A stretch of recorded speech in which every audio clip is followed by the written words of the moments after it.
بسیار خوب.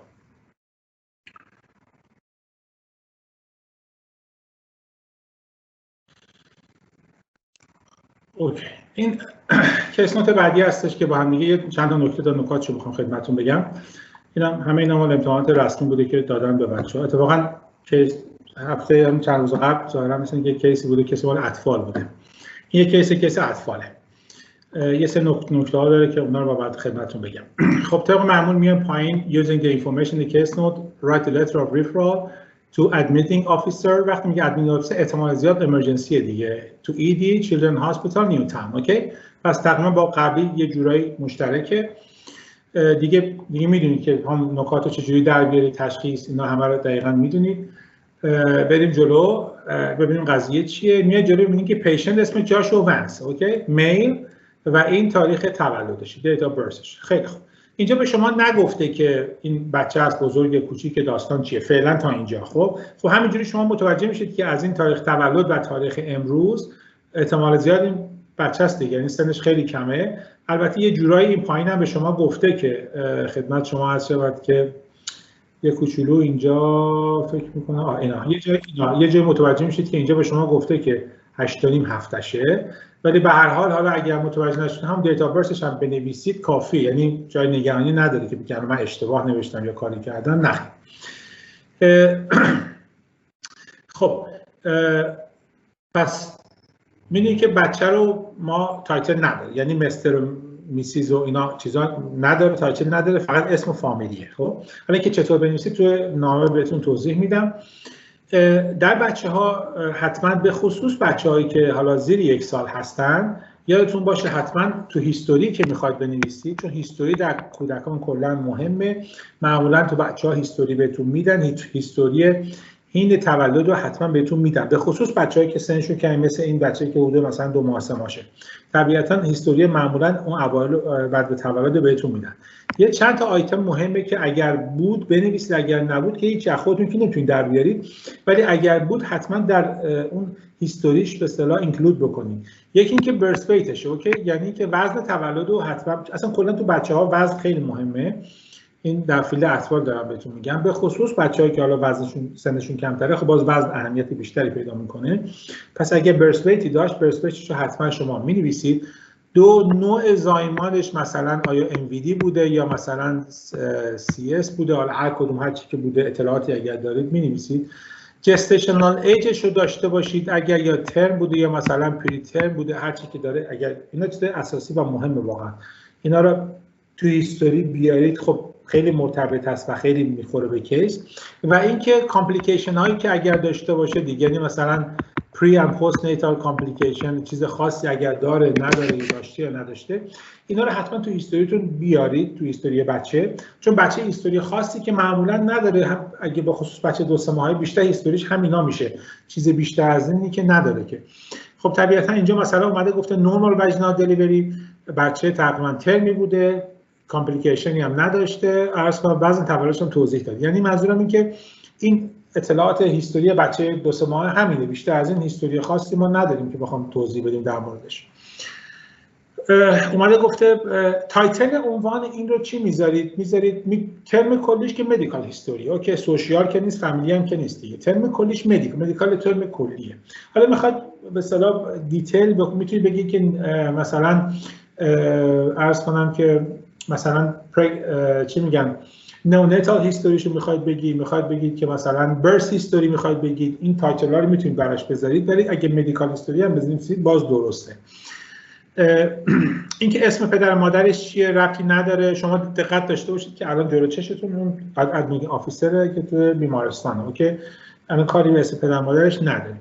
خب دیگه هیستوری دیگه نداره. میریم تو ویزیت ها رو چک میکنیم، ببینیم که یه ویزیت اینجا داریم، یه ویزیت اینجا داریم، عرض کنم یه ویزیت هم اینجا داریم. خیلی خوب، 3 ویزیت شد. خب 3 ویزیت شد، معمولا ما 2 ویزیتش باید، یعنی دو پاراگرافش باید بکنیم. این 2 پاراگراف رو با هم یکی میکنیم که بتونیم به اصطلاح جمع جورش کنیم، نامه رو خلاصه کنیم، تو اون 200 تا لغت جاش بدیم.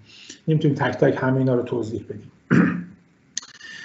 وارد ویزیت ها میشیم طبق همون داستان همیشگی صبحتون که بحث کرده بودیم، با همون داستان صبح با همین منطق میریم جلو. اینم که تی اگر داشته باشیم اینجا میاد میگه که شروع می‌کنیم ببینیم قضیه چیه. میگه مادر در روتین چکاپ به اصطلاح 6 هفتگی بچه بوده که مادر آوردتش در این تاریخ اول اومده بوده نگران باول اکشنش بوده. چی بود داستان؟ میگه یه بار در هر 3 روز مدفوع می‌کرده، یه مقدار مدفوعش هم صفر بوده. خب دیگه بقیه چیزاش نرمال بوده، برسفید بوده، ودنپیزش خوب بوده، ایناش همه چیز دیگه نرمال بوده. فقط به طور خلاصه نکته مثبت که شما بخواید توضیح بدین که یه بار در 3 روز به اصطلاح مدفوع داشته و یه خود مدفوع صفر بوده. اگزامینیشن چی داشته؟ میاد ببینی که نوشته نرمال نرمال نرمال، همه چی نرمال نرمال، هیچ چیز غیر قابل غیر عنوان کردنی نداره. خب شما اگه بخواید همین یه دونه رو، همین اینو اگه بخواید شما به صورت جمله فقط بنویسی، همه رو بنویسی، خودش میشه بالای 70 80 تا لغت، اصلا دیگه جا نداری که برای بقیه رو بنویسی. پس چیزای نرمال رو ما نمی‌نویسیم. چیزای نرمال مفروض هست که نرماله، مگر اینکه چیز غیر نرمال باشه. وزن رو چطور وزن رو بنویسیم یا نه که من وزن رو بهتون توضیح خواهم داد. اوکی؟ که چه کار بکنیم، چجوری باش برخورد بکنیم. خب A میشه تست که نداشتیم. اسسمنت چیه؟ هیچی. ما اسسمنت اون هست که مال کانستیپیشنی هستش که حالا خیلی بچه‌ها میتونیم ببینیم و ریاشورنس میدیم. در ما ریاشورنس دادیم به مادر که آقا مشکلی خانم مشکلی نداره، نگران نباش. یه مقدار سعی کن که از این به اصطلاح شیری که داری شما حالا به بچه‌ت میدی، چون برستفیده بچه، شیری که داری به بچه‌ت میدی یه بارشو بدیش تو باتل بریز، یه خورده باهاش آب قاطی کن، سعی کن که اون یه بار رو با باتل بهش بدی، یه خورده شیر دایلوت بشه، به اصطلاح حالا امکان داره مدفوعش رو شل بکنه.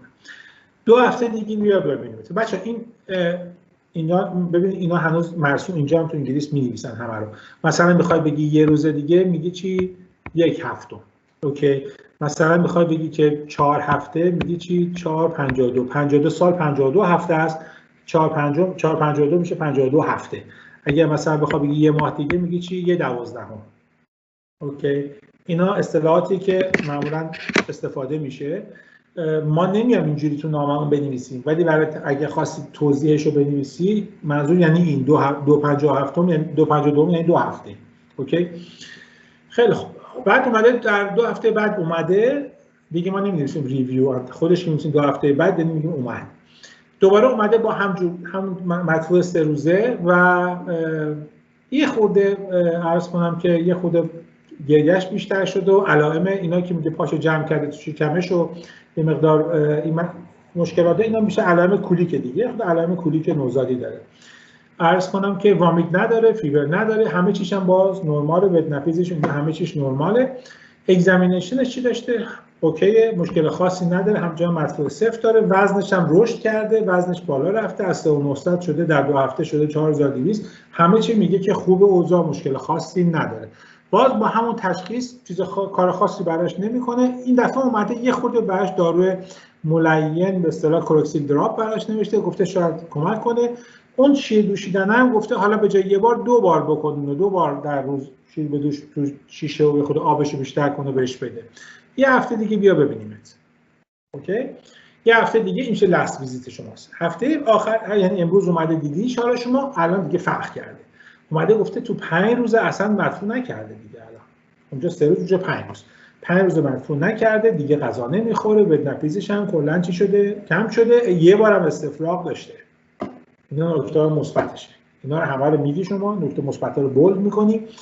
بچه اریتیبل، بعد یه خورده دیهایدریت و عرض کنم که تاکیکاردی اینا محسوب نمیشه دوستان. حواستون باشه تو ایت اطفال رنج طبیعی رو یادتون هست ان شاءالله دیگه.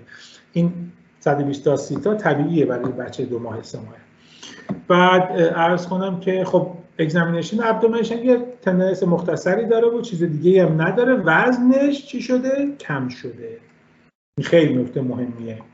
خب وزنش کم شده، 4200 بوده، بعضی‌ها شده 4100، یعنی معلومه که چیزی نخورده. خب کیس اورژانسی میشه. اوکی.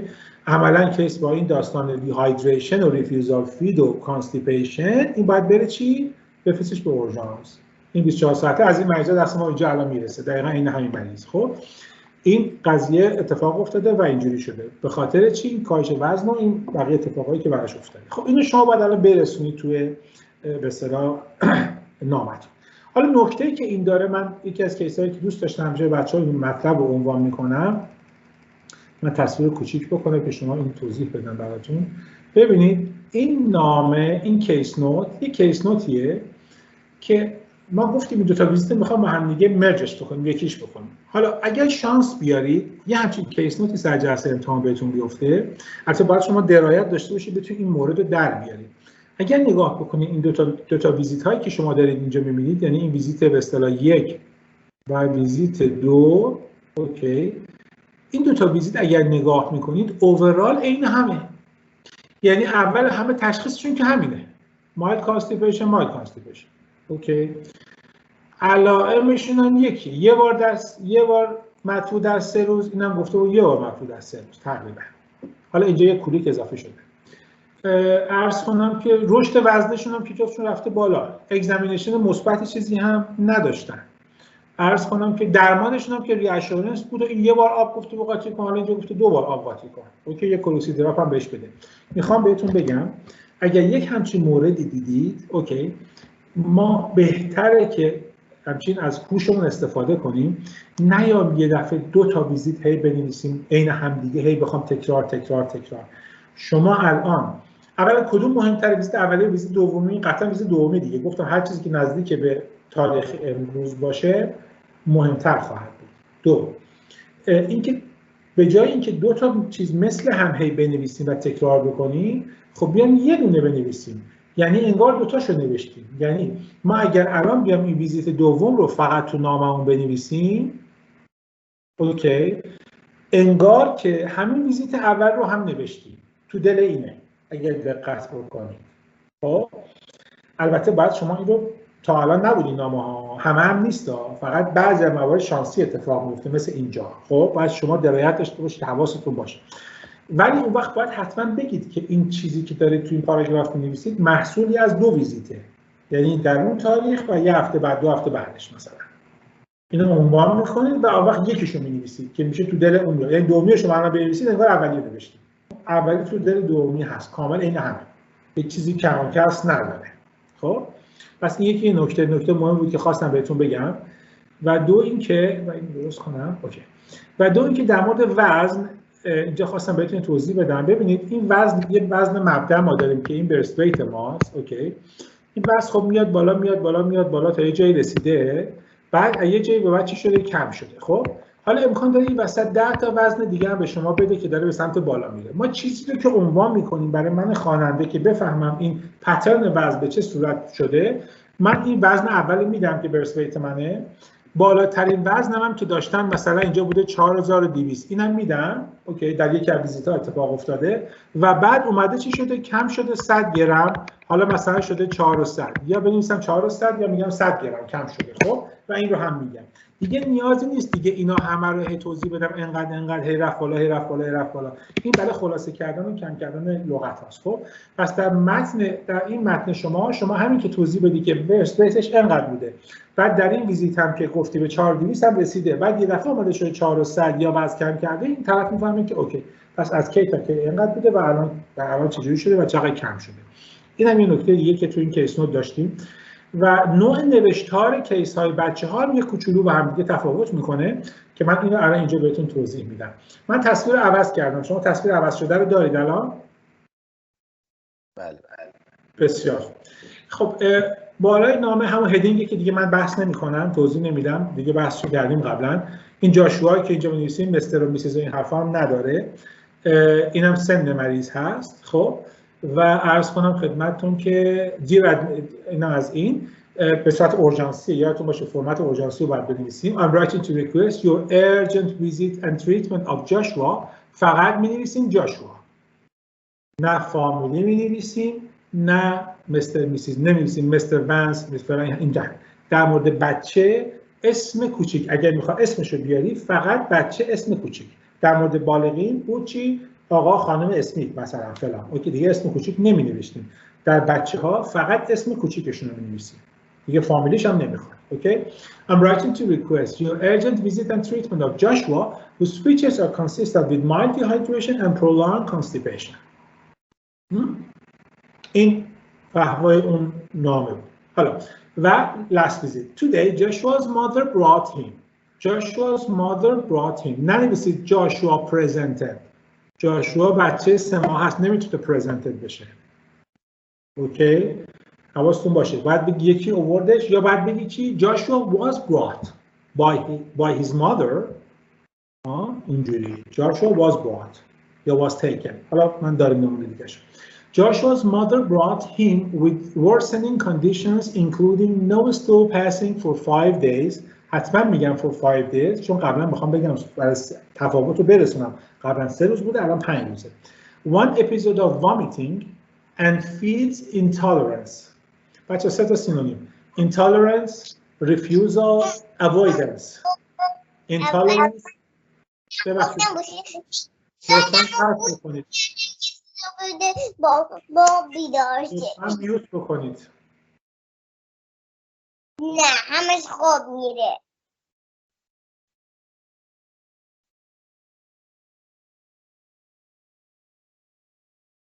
خب چی میگفتم یادم رفت. سینونیم ریفیوزال. ببخشید. سینونیم های چیز داشتم خدمتتون میگفتم. سینونیم های ریفیوزال. اوکی ببینید feeds intolerance, feeds refusal و feeds avoidance. اوکی اینا رو 3 تا لغت خوب به درد بخور برای اینجا اینه. Okay, today Joshua's mother brought him with worsening conditions including no stool passing for 5 days, 1 episode of vomiting and feeds intolerance. Okay? Upon examination, ما یه بار میگیم on examination، یه بار میگیم upon examination. Okay? این دو تا رو میتونیم با هم دیگه تقسیمش بکنیم. He had irritability, dryness in his mucous membranes and mild dehydration and 100 grams of weight loss. پس اینجا تاکید کردم 100 گرم وزن کم کرده. حالا از چقدر ایناشو بعدا متوجه میشیم. Regarding his dehydration, feeds refusal, ببین عوض شد. And long time constipation, I planned to refer him to the ED for urgent care and treatment. Okay? پس این خلاصه last ویزیت من و اون وضعیت اورژانسی که اتفاق افتاده. و کامل طرف میدونه من دارم چی میگم. حالا برمیگردیم تو دو تا ویزیت اول که گفتم با هم میتونیم مرجش بکنیم میکس اصلا یکیشو بنویسید نگاه کنید. Initially on a 6-week routine checkup در این تاریخ چون ما یه تاریخ بگیم and 2 weeks later و 2 هفته بعدش معلومه الان در 2 بار اتفاق افتاده. کاماها رو دقت بکنید. Joshua was taken to my clinic by his mother concerning the reduced numbers of stool checkup once in 3 days. Okay, so اینا مهمه یعنی با تفاوت‌ها متوجه بشیم. It's hard consistency and infantile colic symptoms. من دومی نوشتم اولی هم تو دلش میاد دیگه یعنی اوکی. Apart from that, his examination was unremarkable with weighing 4,200 grams. خب یعنی میخوام بگیم با وزنش هم همه چیز اوکی بود، وزنش هم 4200 بود. According to my preliminary diagnosis of mild constipation, I reassured his mother, اول reassureش کردیم, and advised her to make the expressed milk, waterier or diluted, and to commence colloquial drops daily. ببین چطور تقسیم میکنیم، مخلوط میکنیم داره با هم دیگه و کلی توضیح میدی. میدونی چی نمیخواد به دیتیل بگی حالا یه بار به دوش بریز تو باتل بهش اونا دیگه الان اون که تو اورژانس نشسته که نمیخواد بفهمه دستور چی دوشیدن شما به اونم توضیح بدی. میدونی چی میگم؟ اون براش مهم نیست. شما کلی توضیحاتی داری میدی من این کارو کردم همین. Regarding his medical history, he is a term vaginally delivered boy with 100 grams of weight and no history of pre- and postnatal problems or complications. Okay? اینم اون هیستوری اون 3-4 مطلبی که حتما نیاز بود تو هیستوری تاش آوردم که هیستوری رو کامل بکنم. I would appreciate it if you could evaluate Joshua urgently. ببینید اینجا من میگم یه جا میگم assess، یه جا میگم visit، یه جا میگم evaluate. اینا رو هی تقسیم میکنم. یه جا میگم treatment، یه جا میگم management. اوکی؟ اینجا گفتم treatment، اینجا گفتم چی؟ management. اونجا گفتم visit، اینجا گفتم evaluate. یه جا میگم assessment. یعنی همینجوری اینا میچرخونم با هم دیگه. اوکی؟ urgently for proper management should you require و بقیه داستان که شبیه اون قبلی هست که حالا شما خودتون میخونید و میبینید. خیلی خوب. کسی سوالی داره در مورد این تا اینجا؟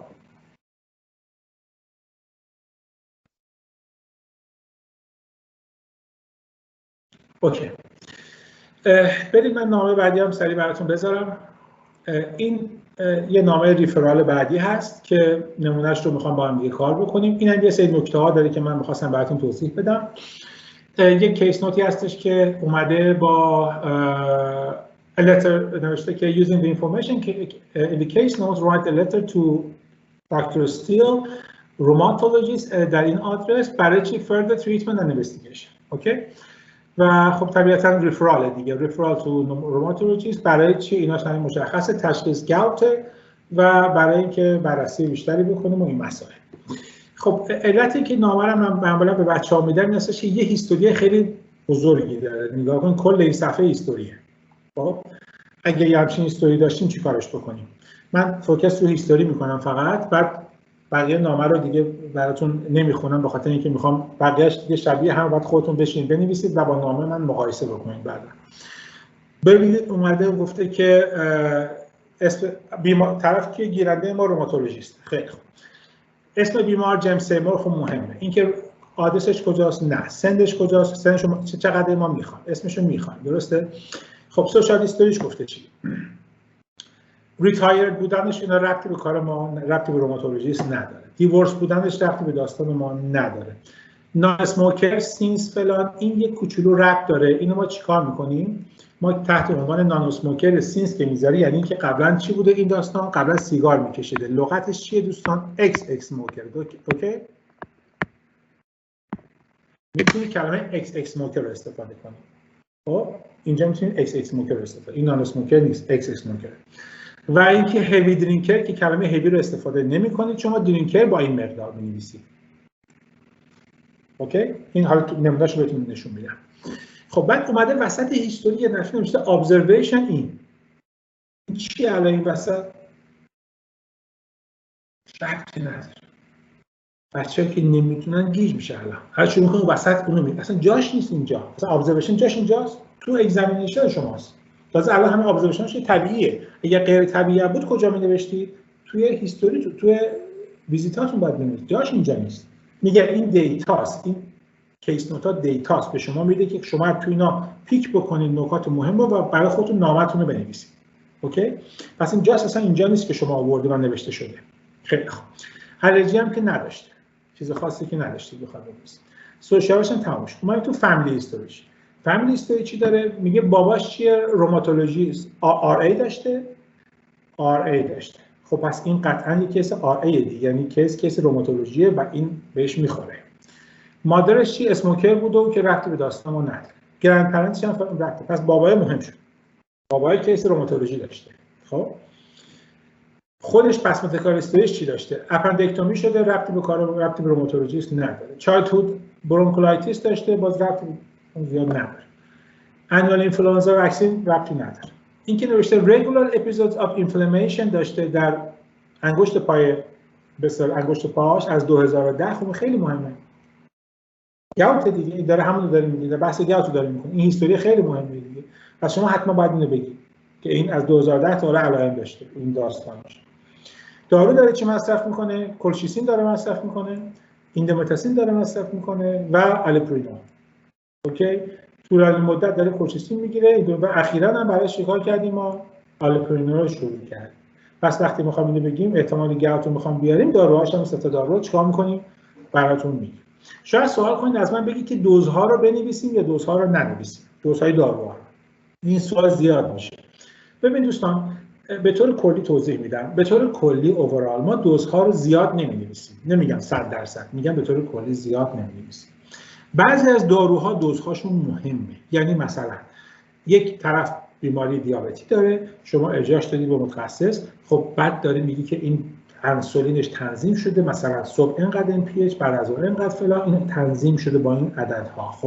خب اینا ریزه‌کاری داره و مهمه.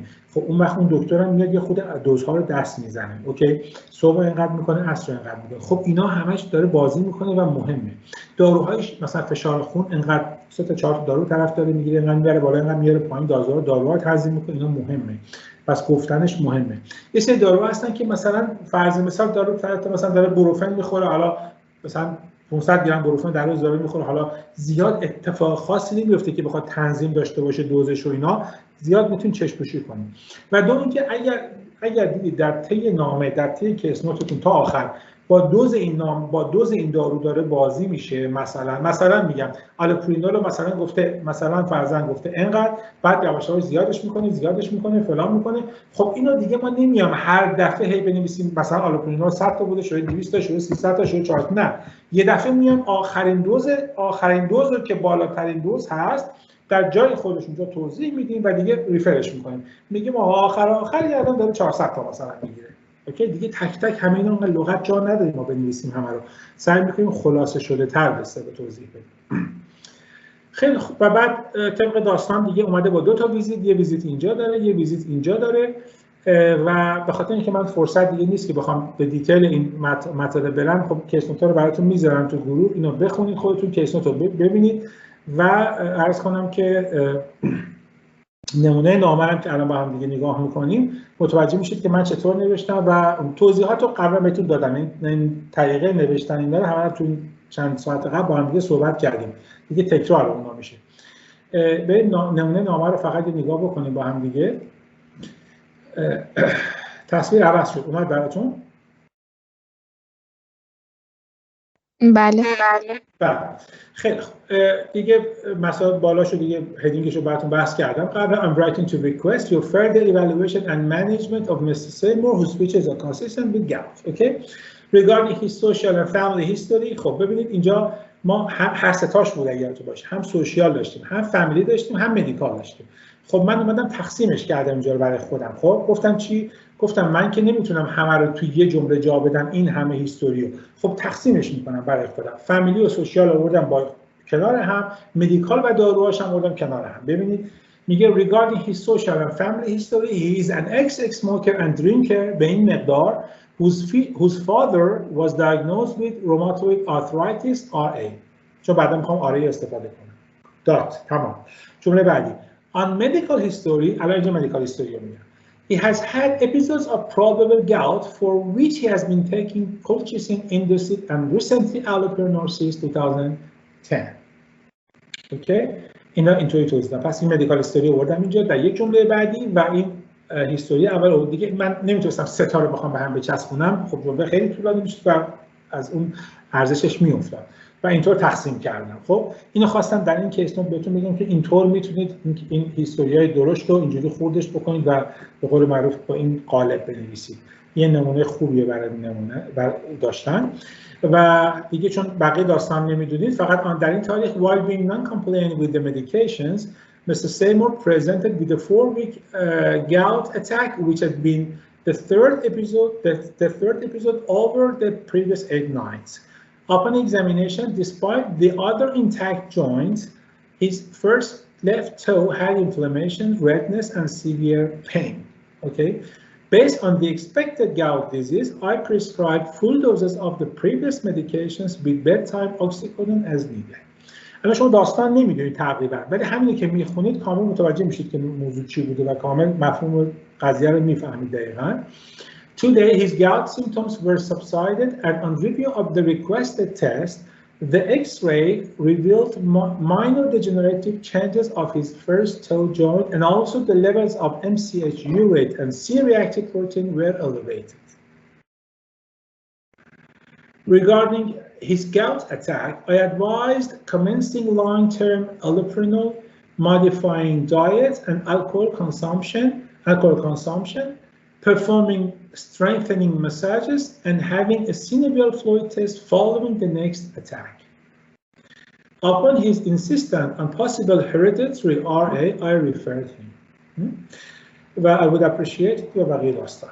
حالا اینو توصیه بهتون میکنم که من چون کیس نوت‌ها رو تو گروه میذارم براتون با همین پکیج‌ها، همین ویدیوها، شما کیس نوت رو بنویسید خودتون برای خودتون کامل. اینم که الان تصویرشو داره ضبط میشه برای خودتون یه بار بنویسید کامل با این چیزایی که گفته شده کامل بنویسید، چند بار تکرار بکنید، بنویسید و بعد با من مقایسه بکنید ببینید من چی رو نوشتم چی رو ننوشتم، خودتون رو اصلاح بکنید با این نوشته و تنظیم بکنید به قول معروف و خلاصه نویسی. اولش که می‌نویسید بزرگترین مشکل شما اینه که آمار تعداد لغتاتون هی میره بالا، به خاطر اینکه می‌خواید بهتر بنویسید توضیح بدید هی میرید بالا 250 تا 300 تا، بعد هنر سامورایز کردن رو یاد بگیرید، اینکه خلاصه کردن چطوره، کامپلکس نوشتن چطوره و این کامپلکس نوشتن‌ها رو بعد برای خودتون جا بندازید به قول معروف، بتونید که تمرین قسمت سختش اینه. خب اینکه شما جملات ساده بنویسید، جملات کامپاوند بنویسید و جملات کامپلکس بنویسید، خیلی فرق میکنه. اوکی، سعی بکنید جملاتتون کامپلکس باشه که نوشتارتون نوشتار قوی باشه و به قول معروف نمره بهتری بگیرید، خاطر بعد تعداد لغتتون کمتر خواهد شد. به هر حال این هم خب نمونه اون نامه هست، شاید این رو هم شما خودتون در به اصطلاح حالا در ویدیو بعدا میتونید بهش مراجعه کنید و ببینید. خب اگر سوالی ندارید من میخوام برم وارد نامه‌های دیسچارج بشم و شروع بکنیم نامه‌های دیسچارج رو با هم دیگه یه سری مقدماتشو براتون بگم و یه دو سه نمونه نامه‌های دیسچارج رو با هم دیگه ببینیم. یه سوالی داشتم. بفرمایید. امتحان‌های اخیر رو مطالبش رو دسترسی پیدا کنیم، مثلا اخیراً رایتینگ این بوده یا مثلا تاپیک اسپیکینگ این بوده توی امتحان اویتی کلاً؟ من متوجه سوالتون نشد خانم دکتر، سوالتون این است قطع شد. ببینید مثلا برای امتحان آیلتس خلاصه یه سری وبسایت‌ها هست که ما میتونیم مثلا سوالات اخیر اسپیکینگ رو ببینیم، رایتینگ رو ببینیم. برای اویتی هم این امکانش هست؟ نداریم. ببین تنها چیزی که منابع اویتی بسیار محدوده. خب منابع اویتی بسیار محدوده، فقط خود سایتش هم که آپدیت همین سوالات تقریبا یک دو سالی هست که هست توش همچنان هم هست، شبیه ترین سوالات نسبت شبیه امتحان واقعا همینه که الان هست که تو سایتش هست، 3 تا سامپل تست هست. منهای اون هم چیزایی هستش که این آموزشگاه‌های حالا بیرون مثل مال استرالیا و انگلیس چند تایی دارن خودشون درست میکنن میدن بیرون، شبیه ترین تست همون چیزی که تو خود سایت هست، ما بقیه خودشون درست میکنن میدن، شبیه امتحان نیست واقعا، یعنی شاید 60-70%. من یه چند تا نمونه‌های خیلی خوبش رو تو گروه گذاشتم، گفتم میتونید شما اونها استفاده بکنید. کیس نوت اگر میخواید داشته باشید بسیار زیاد کیس نوت گذاشتم تو گروه هستش، میتونید 40-50 بالای 100 خورده کیس نوت من براتون گذاشتم تو گروه، میتونید شروع کنید به نوشتن. حالا اینا 10 تاست اینا که ما اینجا بحث میکنم، ولی خب خیلی زیاد هست، میتونید بنویسید، زیاد هست کیس نوت برای نوشتن. نمونه اسپیکینگ هم یه نمونه خیلی زیادی دارم تو گروه، 70-80 تا نمونه‌های اسپیکینگ هستش که میتونید و تمرین بکنید و مشکل خاصی از نمونه نداریم. ولی چیزی مثل آیلتس اونجوری نداریم که مثلا کتاب‌های مختلف بیاد و مثلا شما بتونید که بدون اخیراً چی دادن و اینا، نه. ممنون. خیلی خوب، اگه اجازه بدید بریم قسمت یه نامه. من یه سوال داشتم. بفرمایید. خواهش ببخشید. مثلا برای روماتوید آرتریت ما می‌نویسیم تو پرانتز RT RA، الان مثلا برای CBC هم باید بنویسیم کامپلیت بلاد کانت و تو پرانتز CBC یا بلاد پرشر؟ مثلا من MCH اینجا ننوشتم، میدونید چی میگم، CRP و سیلی اکتیو پروتئین نوشتم. خب ببینید میخوام بهتون بگم که خود اویتی میگه ببینید گیرنده نامتون کیه. خب اگه گیرنده نامه شما پزشکه میدونه CBC یعنی چی، اوکی، ولی مثلا اگر مثلا همیشه گیرنده نامتون پزشک نیست، مثلا داریم حالا نمونه میریم جلوتر، مثلا اوتی مثلا نمیدونم یعنی اکوپیشنال تراپیسته، یه کسایی هستن که کار پزشکی نمیکنن، خب شما برامون باید توضیح بدید دقیقاً این چیه. خب بسته به گیرنده نامتونه. آره بسته به گیرنده نامتون. خیلی خوب، عرض کنم که ببخشید دکتر، من سوال خیلی سریع جواب بدم، سریع حالا به هر موقع تونستید، فقط یا الان یا بعد از اتمام قسمت رایتینگ فقط یه اشاره کلی به لی‌اوت، دقیقاً اول تایتل، بعد نمیدونم ریه، بعد ایندکشن رو که بفرمایید خیلی سریع که ما بدونیم فقط این پاراگراف‌ها. من گفتم خدمتتون دیگه، من تو یعنی بحثم کردم، اگه ندیدید که تو رکوردش ببینید، من توضیح دادم تو رکوردش ببینید حتما. اوکی، خدمت شما عرض شود که خب بریم سمت دیسچارج. discharge letter اولا چطور ما میفهمیم discharge؟ مثلا این الان بخونید شما نگاه کن، نوشته که using the information given in case note, write a letter to Dr. Bradbury. Okay, the doctor who refer Miss Garcia, Mrs. Garcia, to update the patient's status, follow-up treatment, and may be required in the future. Okay, خب ببینید دوستان مفهوم دیسچارج و ریفرال یعنی چی کلا؟ این ما یه توضیح کلی بهتون بدم. ببینید اینجا فرض کنید اینجا یک آفیس ماست، اینجا چیه؟ اینجا هاسپیتاله یا اینجا یک مطب مثلا اسپشیالیسته. اوکی، ما معمولا از آفیس ریفر میکنیم به هاسپیتال یا به اسپشیالیست. حالا این مثلا میشه امرجنسی، مثلا اینا میشه چی نرمالش دیگه. اوکی، اینا رو چیکار میکنیم؟ ما ریفر میکنیم، درسته؟ یعنی حالت ریفراله. خب بعد از هاسپیتال معمولا مریض درمان میگیره، بعد از درمان به ما ریفر میشه به پزشک خودش یا مثلا اسپشیالیست درمانش میکنه به ما پس میفرسته، یا از هاسپیتال دیگه به ما پس نمیفرسته، میفرسته برای کسی دیگه، مثلا نرسینگ، مثلا اوتی، مثلا فیزیوتراپی، میدونید چی میگم، برای جاهای دیگه میفرسته. خب اینا همه اینها میشه دیسچارج لتر. یعنی چی؟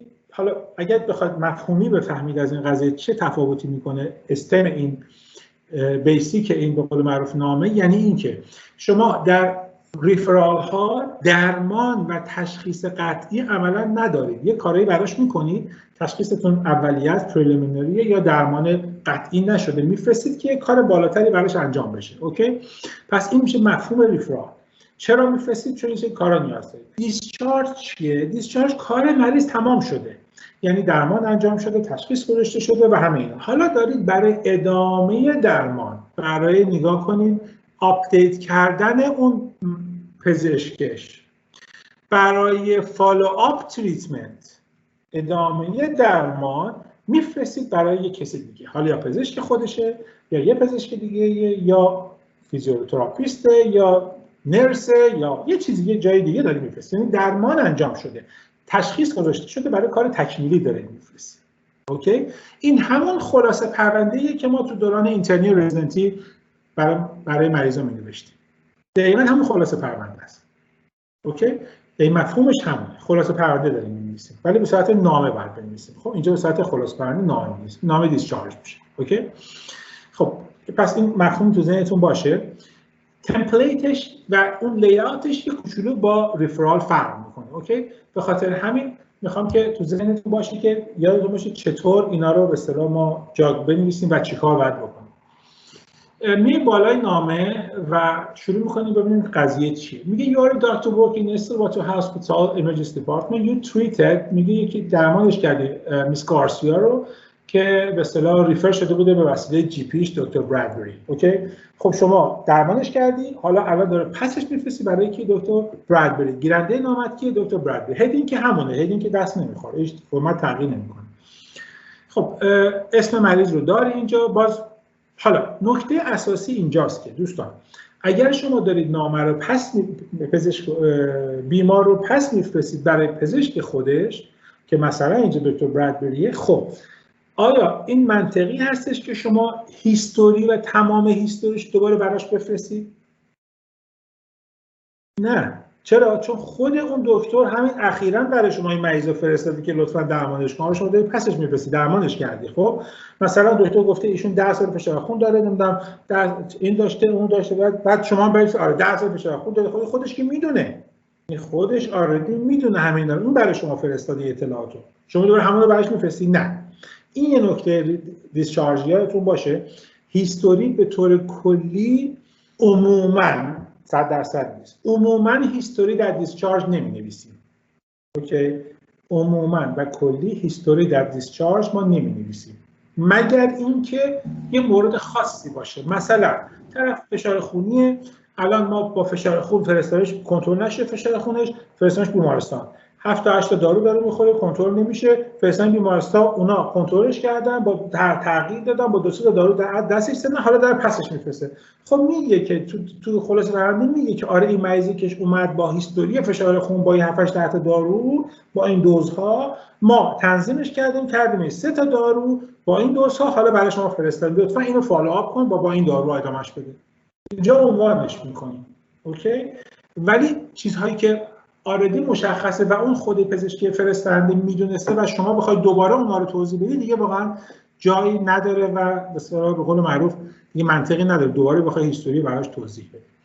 اوکی، اسمش، دیتا برسش، اینا که بحثی نیستش، آدرسش خود آدرس خودش میدونه، اینکه فرکچر داشته بحثی نداره، اصلا گفتن نداره، خودش میدونه، اینا اصلا همه تکراریه. میدونید واشینگ دیترجنت کاز اینا اصلا الرژی ربطی نداره چون خودش آردی همه اینا رو میدونه. گیرندتون مشکل داکسیلامین فلان داروهاشو خودش میدونه، مادرش اینجوری بوده، اصلا هر چی نگاه میکنید شما هیچ کدوم هیستوری هیچ ربطی به کار شما نداره برای فرستادن به پزشک خودش همه اینا رو آردی میدونه، چیز مهمی نیست.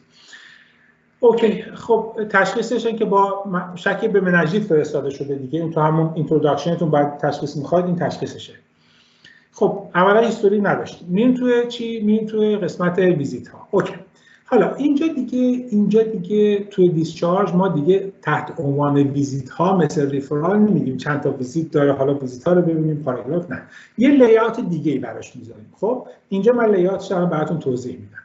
ببینید اولین لی‌آوتی که میذاریم، اولین پاراگراف شما چیه؟ اینتروداکشنه که خب به اصطلاح داریم. اوکی، اینتروداکشن شماست که فرمتشو بهتون توضیح میدم. بعد در پاراگراف بعدی که میذارید شما تحت عنوان تایتل آن ادمیشن،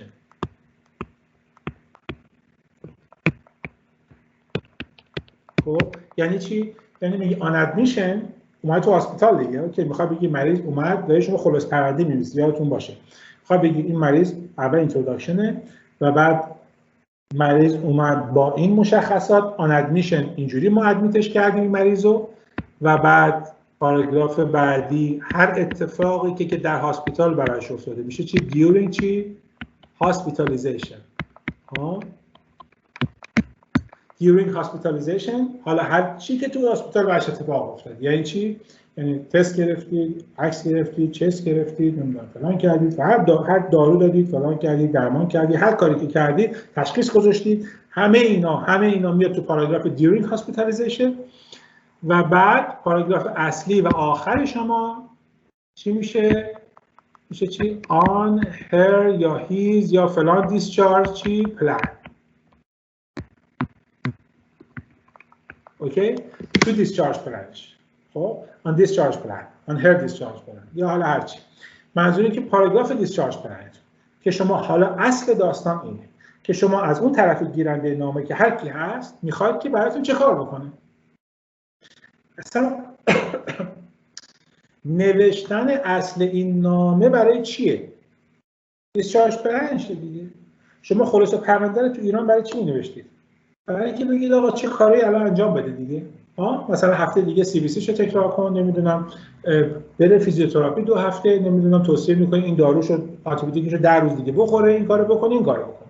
این همون تو دیسچارج پلنه. تو دیسچارج پلن شما اینا رو توضیح میدید. اوکی؟ شما تو دیسچارج پلن دقیقاً اینا رو توضیح میدید. این کارو بکن، این کارو بکن، این کارو بکن و پاراگراف آخرتون که دیگه همون کلوزینگتونه دیگه. همون عملاً یه ورژنی از همون اینتروداکشن شماست.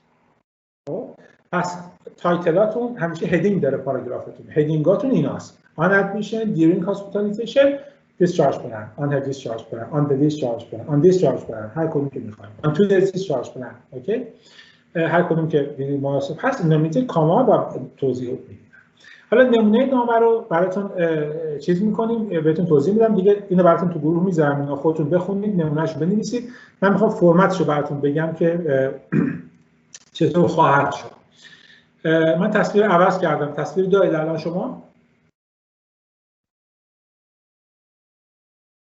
بله. بله بسیار خوب. خیلی خوب. قسمت هدینگتون همونه، فرقی خاصی نمیکنه.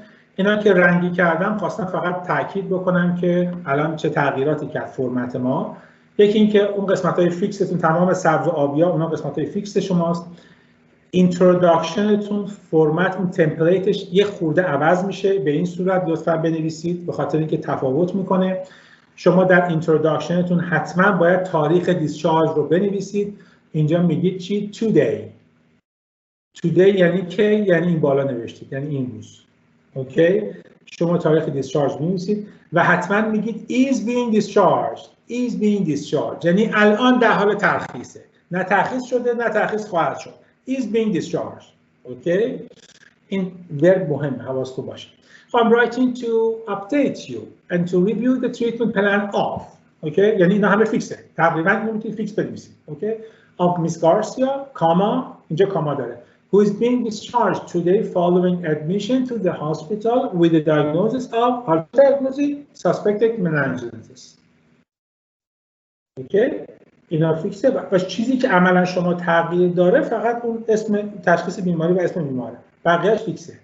یه جورایی بچه‌ها بیشتر با دیسچارج بیشتر به قول معروف حال میکنن، براش راحت تره به خاطر اینکه اکثرش خیلی تو دست اوکیه، زیاد تغییرات آنچنانی نداره.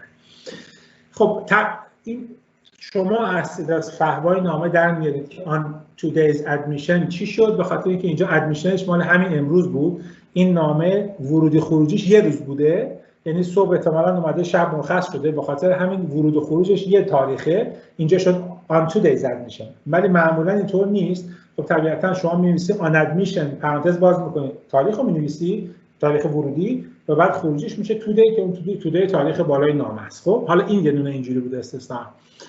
Miss Garcia presented with a 7-day painful rigid joints. Okay?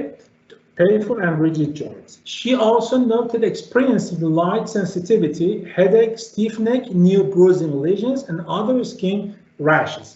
On examination, despite no fever, she had bruising marks on her left arm, petechial rashes on her legs, and abdomen with a nuchal rigidity. اوکی؟ پس اینا توی چیز اومد. حالا این نکته دوستان، در آن ادمیشن شما اون صبح بود که خدمتتون گفته بودم دیگه، شما اون داستان صبح رو در اینجا نمیتونید همش رو تو آن ادمیشن بیارید. چرا؟ چون شما SO یعنی سیمتوم و ساین رو دارید، من آوردم. اوکی؟ این SO، ولی اینجا در لحظه آن ادمیشن یعنی لحظه برخورد شما با مریض در بیمارستان چه سیمتومی داره و شما چه آزمایش روش پیدا کردی، چه ساین هایی پیدا کردی، اونو می‌نویسی. دیگه اینجا الان نه تست کردی، نه تشخیص گذاشتی و نه درمان گذاشتی. پس هنوز نداری این اطلاعات رو. اوکی؟ پس در آن ادمیشن فقط شما اس او رو داری. یعنی ساین و سیمتوم رو داری. به ترتیب می‌نویسی. اوکی؟ بعد میای پایین‌تر تازه وارد دیورینگ هاسپیتالیزیشن که شما میشی، حالا اینجا شما الان بقیه رو داری. معمولاً تست داری تو بیمارستان، معمولاً تشخیص میذاری و معمولاً چیکار میکنی؟ درمان میکنی. دیگه بقیه‌اش میفته توی during hospitalization. اوکی؟ میاد میگه during hospitalization her test result revealed an elevated white cell count WCC and C-reactive protein level. On her lumbar puncture test, increased WCC protein level and decreased glucose level with Neisseria meningitis growth in the culture test were detected. میبینید دیگه شد تمام جملات من داره میره به سمت پسیو وایس، دیگه اکتیو وایس نیست. در بیمارستان کننده ها دیگه مهم نیست، سابجکت ها دیگه مهم نیست، دیگه بیشتر دیسچارج ها میشه چی؟ میشه پسیو وایس، آبجکت ها مهمه. اوکی؟ Regarding bacterial meningitis, ceftriaxone that changed to benzylpenicillin for 5 days following the culture test result and dexamethasone for 4 days were started. Okay, ما اینا انجام دادیم براش. Proceeding her successful treatment, it was planned. ببین it was planned. نگفتم I planned. چون من نبودم که همه کارا رو کرد بیمارستان. 1000 نفر دیگه تصمیم گرفتن. رزیدنت بوده، فلو بوده، کانسالتنت بوده، فلان یکی بالاخره تصمیم گرفته. It was planned to discuss the necessity of immunization for her close family and notified the Department of Human Services. اینا پلان، میخوام توجهتون جلب بدم به این نوع نوشتار پسیو وایس ها. اینجا اگر شما اکتیو وایس بنویسید قشنگ نیست. خب یعنی کلیر نیست. اینجا پسیو وایس ارزش داره. حالا دیسچارج پلان. According to Miss Garcia's discharge plan، حالا چیکار ازش خواستیم؟ Her close relatives and friends should be observed for any new symptoms and taken on expected chemoprophylaxis. Okay? But I would appreciate it. حالا این قسمتش هم باز کوچولو تغییر میکنه. I would appreciate it if you could adhere to her discharge plan. به خاطر اینکه حتما توی نامه discharge plan ما نامه discharge plan داریم. ما اینجا لغت adhere to رو استفاده میکنیم. ورب خیلی قشنگه برای این. I would appreciate it فیکس هم هست. تغییر نمیکنه. I would appreciate it if you could adhere to her discharge plan. هر چی که بوده. And follow-up treatment. حالا اینجا مثلا چی خواستیم بوده؟ follow-up treatment. این follow-up treatment. قسمت زرد میتونه تغییر کنه. شجوری کوهای بقیه چیزاش هم که داستان هم مثل قبلیه تفاوت خاصی نمیکنه. حالا باید دوستان شروع بکنید بنویسید. به قول معروف نامه‌ای که براتون میذارم همین نمونه‌ای که اینجا هست و بعد بنویسید، خودتون بنویسید بدون که به اینجا نگاه بکنید. با این اطلاعاتی که خدمتتون دادم، با اون پاراگراف بندی و لی‌آوتی که گفتم شروع کنید به نوشتن. بعد که پیاده کردید بعد با من مقایسه بکنید ببینید که من چی نوشتم، شما چطور نوشتید، بعد یواش یواش خودتون اصلاح کنید، بعدی و بعدی و بعدی و همینجوری یواش یواش خودتون رو کرکت بکنید، به قول معروف بیاید جلو. پس این قالب و لی‌آوت نوشتاری دیسچارج یک نامه دیسچارج هستش. خب یعنی این بهترین فرم ممکنه. می‌بینید که تاریخ زیاد نداره، ویزیت زیاد نداره، یه ویزیت ورودی داره که اینجا چون یه تاریخ بوده ورود و خروجش یکیه، مثلا صبح اومده بستری شده، عصر شب مرخص شده. اما در نهایت اینکه معمولا اگر یک ماه توی بیمارستان باشه، بستری باشه، شما ورودیش رو می‌نویسید و بقیه‌اش میشه دیورینگ هاسپیتالیزیشن و بعد اصل کار دیسچارج پلن شماست. تمام هدف شما از نوشتن نامه‌ای که دیسچارج پلن رو براش بنویسید که اون گیرنده نامه شما به اصطلاح فالو بکنه دیسچارج پلن شما رو و اون اصل کار شماست. پس این از این قسمت. الان کسی سوال نداره روی این قسمت به اصطلاح دیسچارج ها؟ من یه دو تا نامه دیسچارج دیگه هم پشت سر این دارم که میخوام باهاتون صحبت کنم.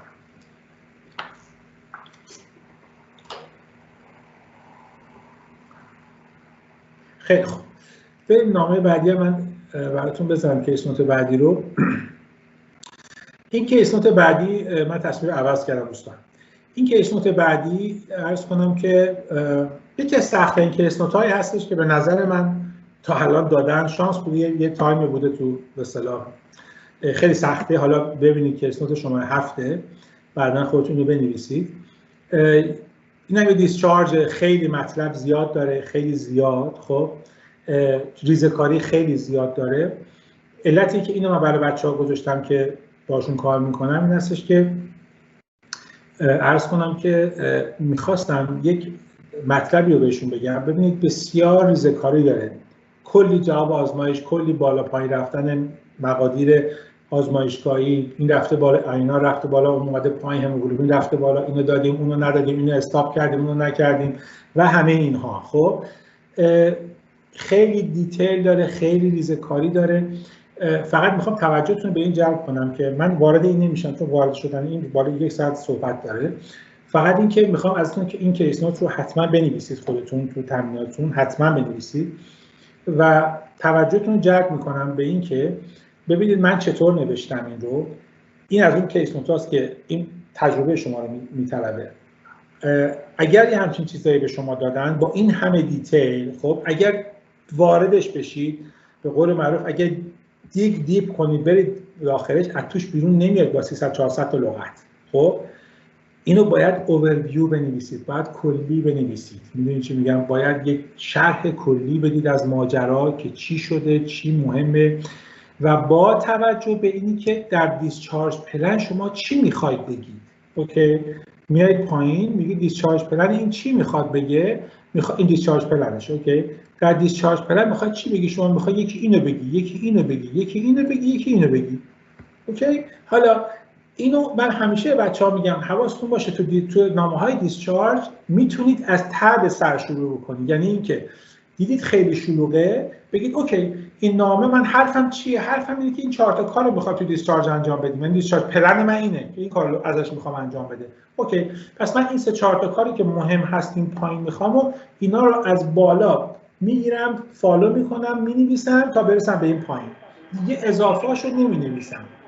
میدونید چی میگم؟ دیگه اضافه هاشو دیگه اینکلود نمی‌کنم که این دستم در نره، تعداد لغت‌ها و اینا زیاد نشه و همه چی به هم بریزه. خب طبیعتاً این کار رو باید حتما انجام بدید، اینو باید خودتون حتما تجربه کنید. خب نمونه نامش رو هم من دارم براتون، اینجا براتون گذاشتم. عرض کنم که اینجا براتون الان میذارم ببینید. این اون نامه‌ای که اینقدر شلوغ پلوغه، اینقدر حالا میگم میخونید متوجه میشید کیس نوت چی میگم. نامه کیس نوت من مطمئنم اون سالی که اینو دادن بالای 60-70% فیل کردن. خیلی سخت بوده به نظر من تو 30 دقیقه بخواد جمعش کنید، تو 30-40 دقیقه. من خیلی با تجربه بوده باشم بتونم بنویسنش، ولی به هر حال شانسه یه موقع میدن یه همچین چیزی. ولی نامه‌ای که من نوشتم ببینید کامل در حد خیلی خلاصه، در حد خلاصه مفید 217 تا لغت شده. خب در حالی که هر کسی دیگه اینو بنویسه بخواد یه ذره توضیح بده، یه ذره بیشترش کنه، میره بالا 300-400 تا لغت و اصلا در نمیاد توش، به خاطر اینکه بسیار دیتیل داره، بسیار ریزه‌کاری زیاد داره. هدفم از این حرف این بود این نامه که شما اگر دیدید که به خصوص تو نامه‌های دیسچارج میتونید یک پوانی که دارید که میتونید شما دیسچارج پلن بگیرید، بعد ببینید چه تو دیسچارج پلن چه آیتم هایی رو میخواید بنویسید، بعد اون آیتم ها رو اون بالا توضیح بدید. اوکی؟ یعنی توضیح در موردش داشته باشید بالا که بعد رفرنس میشه برای این قسمت پایینی که شما دارید توضیح میدید. مثلا گفته طرف 2 هفته دیگه بیاد ریهابیلیتیشن، اوکی پس اون بالا بعد بگید ایشون در این تاریخ مثلا در این زمان ادمیت شد تو بخش ریهاب. اوکی؟ یا مثلا میگه هفته دیگه لطفاً FBC شو بگیر، هموگلوبینش رو چک کن. اوکی بعد بگی که اوکی آخرین هموگلوبینی که من گرفتم مثلا چی بوده؟ این بوده. که بگی هفته دیگه باید چقدر باشه، بتون مقایسه بکنه. اوکی؟ یا مثلا میخواد بگی داروهاش ادامه بده، خب بعد بگی مثلا کدوم 4 تا داروش ادامه بده. خب این 4 تا دارو اسم داریم میاری، بعد اون بالا بگی چرا اینا رو من شروع کردم. به توضیح بعد در موردش بگی که چرا من اینا رو شروع کردم، حالا میگی اینا رو ادامه بده. این رفرنس میخواد همه اینا. اوکی؟ پس اینطوری میتونی این نامه رو جمع بکنی. حالا وقتی این نامه رو شما میخونی، حالا چون الان داستانش نمیدونید من لزومی نداره براتون بخونم، ولی خب متنش اینجا هست دارید میبینید.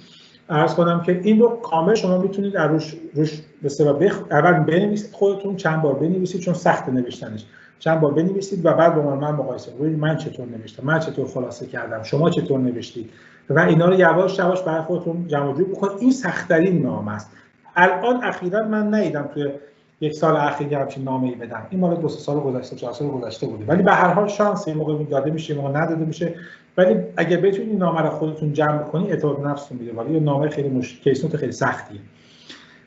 بهتون چیز میکنم که این رو حتما ببینید و روش کار بکنید. توصیه میکنم روی وقت زیادی بذارید. کلا نامه نوشتن رو از این به بعد دوستانی که به خصوص کلاس من الان یعنی دارن اینو میشنون، اگر مثلا ماه دیگه امتحان داره روزی یه دونه نامه باید بنویسن، یه روزی یه دونه کیس نوت باید حداقل بنویسن، حداقل. خب و این چیزا تکنیکایی که من گفتم حتما باید به کار ببرن.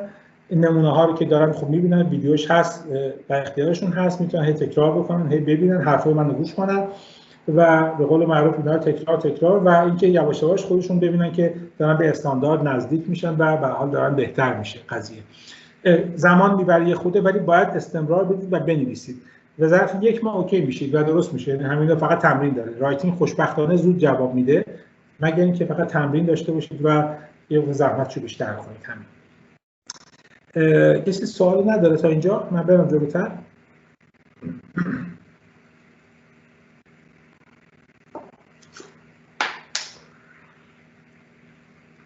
خیلی خوب.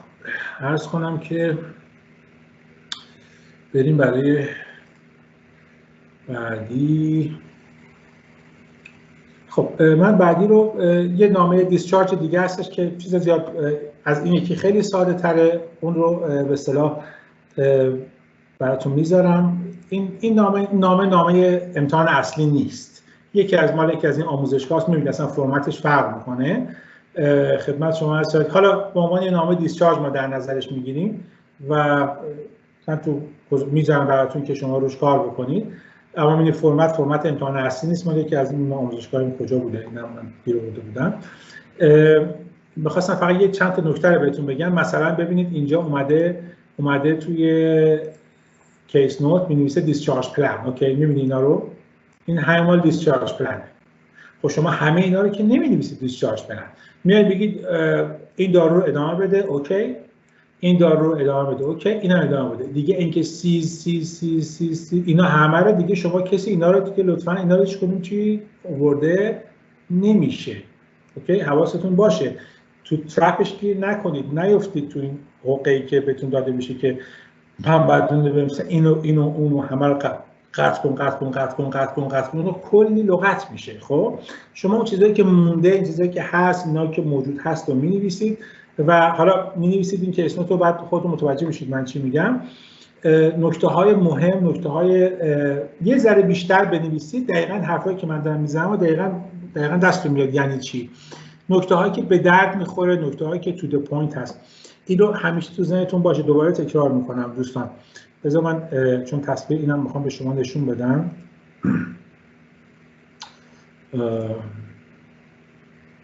این هم نامه بود که براتون گفتم. آره، عرض کنم که نکته که میخواستم بهتون بگم این بود که ببینید مشخص بکنید برای خودتون این توانایی رو باید پیدا بکنید که چی میخواید بگید. میدونید چی میگم؟ یعنی هدفتون کلا از گفتن این، هدفتون از این نامه چی هست. آخرش خودتون بذارید جای خواننده نامه، ببینید اصلا فهمیدید چی نوشتید. یعنی از خوندن نامه شما میشه فهمید که چی کار باید بکنه، یعنی هدف رو گرفته یا نه. این رو بهش برسید، خب قطعا درست می‌نویسید، یعنی تو د پوینت می‌نویسید. خب وقتی مثلا شما هدف از نامه دیسچارج چیه، دیسچارج پلنه که 1 2 3 4 تا کارو ازش خواستید، خب شما هر چی توضیح دارید از اول به بسم الله تا آخر باید به سمت این 3 4 تا کاری که خواسته ازش باشه. هر چی دیگه این وسط چیزا اضافه توضیح بدید فقط دیسترکشن ایجاد میکنه، حواس پرتی ایجاد میکنه، طرف نمیدونه میخواد دنبال چی بگرده. اوکی، پس این نامتون زیباتر و قشنگتر میشه. شما به سمت اون خواستتون، اگر تو ریفرال دارید می‌نویسید، مثلا میگی این طرف فرض مثال گاوت داره، اوکی، تمام چیزاتون، تمام داروهاتون، تمام سیمپتوماتون، چیزایی که مهمه به سمت گاوت باید بره، به سمت MS باید بره، به سمت اون باید به اون سمت سوق بدی خواننده‌تون. اوکی، نه اینکه دیسترکتش کنی به هزار جا بعد فایده نداشته باشه وایسته فقط لغت پر کنی. اوکی، این تو ذهنتون داشته باشید که به اصطلاح به دردتون خواهد خورد. این هم نامه، این هم نامه‌ای که کیس نوتی هستش که یعنی نامه هستش که من برای اون کیس نوت نوشتم، چون گفتم که تصویرش رو شما ببینید، خواستید بخونید و بنویسید، روش کار بکنید و به قول معروف بتونید که داشته باشید و عرض کنم که رفرنس داشته باشید که روش تمرین بکنید و بتونید مطلب رو به اصطلاح برای خودتون کاملا حلاجی بکنید و دیتیل بکنید و از پسش برگرد به اصطلاح. خب من 2 تا نامه هستش که دوست داشتم اینو براتون بگم، یعنی به خصوص یکیش که الان میخوام براتون بگم. نامه‌ای هست که این نامه اگر دقت بکنید، بذار من پایینش رو براتون بخونم. ببینید، using the information in the case note, write a letter to Miss Jane Graham. اوکی؟ Miss Jane یعنی دکتر نیست اصلا، خانم جین گراهام، occupational therapist, detailing Mr. Jones' situation, requesting assessment of his workplace. پس یه نامه ریفرال هست به یک شخصی که پزشک نیست، اوتیه، occupational therapist. اوکی؟ پس شما میتونید یه همچین نامه‌ای هم داشته باشید، حتما پزشک نیست. پس حواستون باید باشه به کی دارید نامه می‌نویسید، برای چی دارید نامه می‌نویسید و جهت نامتون، ابریویشن هایی که بحث کردیم حتما درست باشه، یعنی طرف بفهمه شما دارید چی میگید، همه چیز به دردش نمیخوره. اوکی، این طرف occupational therapistه، پس قطعا ورکش خیلی مهمه. تا حالا مثلا ورک ما زیاد میگفتیم بلش کن، اما در اینجا ورک خب خیلی مهمه. چرا؟ چون اصلا طرف occupational therapistه. ببخشید صدا داره نویز ایجاد میکنه، یکی از دوستان فکر کنم میکروفونش رو باز گذاشته.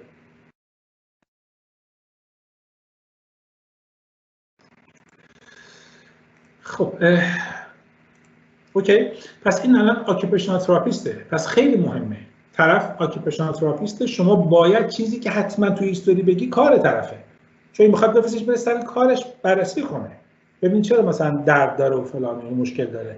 خب از کار اینجا جنبه اساسی پیدا میکنه. خب پس این یادتون باشه بحث این هستش که اگر همیشه این نیستش که خب کارش به دردش نمیخوره ولش کن. نه، ببینید گیرنده نامتون کی هست و اون وقت اونجا بر اساس اون گیرنده نامه خودتون بررسی بکنید ببینید آیا این گیرنده به درد این مطلب به درد این گیرنده میخوره یا نمیخوره. اوکی؟ یا مثلا کیس نوت بعدی که دارم کیس نوت آخرمه کیس نوت سایکیاتریه. اوکی؟ سایکیاتری معمولا کیساش خود مشکله. کیس سایکیاتری خب طبیعتاً کار طرف نمیدونم شغلش، استرسش، انزایتی داره، دپرشن داره، خب اینا یا روابط مثلا بین فردی و خانوادگی و اینا خب همه مهم میشه دیگه، چون جزء چیزای مهم میشه. در عوض مثلا اون برای قضیه الرژیش مثلا به پنیسیلین خب ربطی نداره. یعنی چی میگه الرژی پنیسیلین مهمه ولی برای اون سایکیاتری الان مهم نیست، ما میخواد دارو آنتیبیوتیک بهش بده. متوجه این چی میگم؟ پس این بعد خودتون مثلا بسنجید. مثلا یا اینجا الان گفته اپندیکس ریمووال، می‌بینی؟ اون چه ربطی با اکیوپیشنال تراپیست داره؟ متوجه شدید چی میگم؟ یعنی دقت بکنید که چی به درد چی میخوره، چی به دردش نمیخوره. اینا نکاتی که حتما شما میخوام روش توجه بکنید و دیتیل کنید کامل این کیس نوتا رو. نکته‌هایی که من توضیح میدم خیلی مهمه. اینم مال این همین نامه این به اصطلاح نامه همین اکیوپیشنال تراپیسته که من براتون آوردم. عرض کنم که من کامل توضیح دادم براتون. I'm writing to request your workplace assessment of Mr. Jones whose features are consistent with the severe low back strain. Okay? بعد ببین هیستوری نگاه کن. Regarding his social history, he works in a warehouse as a forklift driver who needs to stay in a long time sitting position and lift heavy boxes occasionally. این چیزی بود که مهم بود تو هیستوری من آوردم. و initially در این تاریخ Mr. Jones presented with a 4-day history of severe low back pain while lifting a heavy box. Following having normal X-ray and examinations and based on his extremely intense back strain, I prescribed naproxen and calcium and planned a regular daily walking and physiotherapy referral along with having a 30-day off work. در این تاریخ and 1 month later می‌بینی از اون ویزیت های بوده که دوتا شبیه هم بوده. من نوشتم دو تا ویزیت با هم مخلوط کردم. He returned with ongoing pain and stiffness in his back with poor improvement. Consequently, I increased the dosage of naproxen and extended his 30-day time work off twice. Today, despite a satisfactory progressive recovery, Mr. Jones demonstrated worsening pain, particularly following staying 20 or 30 minutes in sitting and lying down positions. According to his insistence on returning to his occupation, I advised him to refrain from heavy lifting and planned an OT referral. I would appreciate your evaluation of his workplace and counseling on the appropriateness of his duties. Should you require و بقیه داستان. خب حالا اینم که میگم خودتون می‌نویسید. بعد لطفا وقتی می‌نویسید اصلا به متن من نگاه نکنید. خودتون کامل برای خودتون بنویسید چون چیزش هست براتون میفرستم اون کیس نوتشو. می‌نویسید کامل همه تمام سعی تلاشتون رو می‌کنید. بعد خواستین خودتون اصلاح بکنید یه نگاه من می‌کنید ببینید که من چطور نوشتم. دوباره بعد یه بار دیگه می‌نویسید. دوباره چند بار این کارو رو انجام بدید که دستتون راه بیفته که چطور میشه نوشت و چیکار میشه کرد. و عرض کنم که یک چیز دیگه من برای این قسمت این کیس نوت آخری میخواستم بهتون بگم و این کیس نوت آخری این کیس نوت عرض کنم که سایکیاتریه که ببینید کیس نوت رو میذارن جلوتون یه دفعه شما میبینید وای خدایا این همه آزمایش الان من این چطور بنویسم. اوکی؟ یعنی اول همه شاک میشید خدایا من این همه آزمایش الان چطور اینا رو من به کدومشو بنویسم کدوم اصلا اولش آدم چیز میکنه به قول معروف پنیک میکنه واه این همه چیه. ولی بعد میرید تو دل کار میبینید که ریفرال شده به سایکیاتریست. اوکی؟ و بعد میرید میخونید میبینید که خب ببین ویزیت چند تا ویزیت داره 1 2 3 4 5 6 7 تا ویزیت داره. خب قطعا 7 تا ویزیت چه شما نمیتونید بنویسید و قطعا اونا هم میدونن که 7 تا ویزیت خب آمارش خیلی میره بالا. قطعا شما شک نکنید از این 7 تا ویزیت یکی دو تاش به درد نمیخوره. همونجوری که میرید میخونید میبینید کیس سایکیاتریه ولی مثلا این قسمت کار کیس سایکیاتریه، این قسمت کار مربوط به آزمایشات طرف مال EBVه، مشکوک به EBV بوده. اوکی؟ اصلا ربطی به کار نداره، اصلا نوشته نمیشه. اتفاقا این کیس نوت اگر چیزای غیر مرتبطش، مثلا این قسمت نگاه کنید، اسکین چک کرده دیده که مثلا چی داره؟ مول داره، مول داشته، ربطی به سایکیاتری داره، نمی‌نویسی، اصلا اینا نمی‌نویسی هیچ کدوم. اوکی؟ یا نگاه کن اومده دید اینجا اوروفیشیال مثلا HSV داره، آساکلوویر گرفته، اوکی، چه ربطی به سایکیاتری داره؟ این اساسا میره کنار، کلا میمونی یه ویزیت اینقدر، بعد اینجا میبینی لغت کم میاری، این کیس نوت برعکس میبینی لغت کم میاری. خب بعد میگی حالا چیکار بکنم؟ بعد میگه اوکی یه خود اینا رو پروالش میدم، این ویزیت اول یه خورده که 50 زای بیشترش میکنم که پرشه، بگم به 180 تا نمیرسه. خب به خاطر همین میخوام یه تجربه خاصیه اینا رو نگاه بکنید. خب انواع و اقسام بالا پایین‌های این کیس نوت‌ها رو من براتون گذاشتم که ببینید چطور اینا رو باید باش برخورد کرد. کیس نوت‌هایی که خیلی زیاده، کیس نوت‌هایی که خیلی الکی زیاده و ظاهرش زیاده ولی در اصل چیزی نداره. تمرکز بکنید، فوکس بکنید. ببینید من از کل مطالبی که دوست داشتم براتون بگم و این هم بذار من چیزشم براتون بذارم، من کیسشم براتون بذارم. از کل مطالبی که دوست داشتم براتون بگم، یعنی کل اون به اصطلاح داستانی که می‌خواستم براتون تو رایتینگ بگم، شاید به واقع بگم خیلی سریع و خیلی به قول معروف تیتروار، شاید بالای 80% رو براتون گفتم، ولی خب طبیعتاً تو کلاسایی که حالا به حال داشتم قبلا، خب طرف هر روز می‌نوشتن، به من میدادن، من چک می‌کردم، به دیتیل اینا رو اشکالات می‌گرفتم، پس می‌دادم. ولی خب چون اینجا فرصت نیست، من با نمونه‌های خودم که براتون گذاشتم فکر می‌کنم مفید باشه براتون، بتونید که خودتون رو کرکت بکنید و اصلاح بکنید و به هر حال به چند بار نوشتن خودتون نزدیک بکنید به این مطالبی که من نوشتم و به هر حال انواع اقسام کیس نوت‌ها رو سعی کردم این تو بذارم. ولی خب باز شما هیچ کسی نمی‌تونه پیش بینی بکنه که واقعاً چند مدل کیس نوت خواهد بود. به هر حال هر چی شما باز بنویسید باز یه مدل دیگه به شما میدن.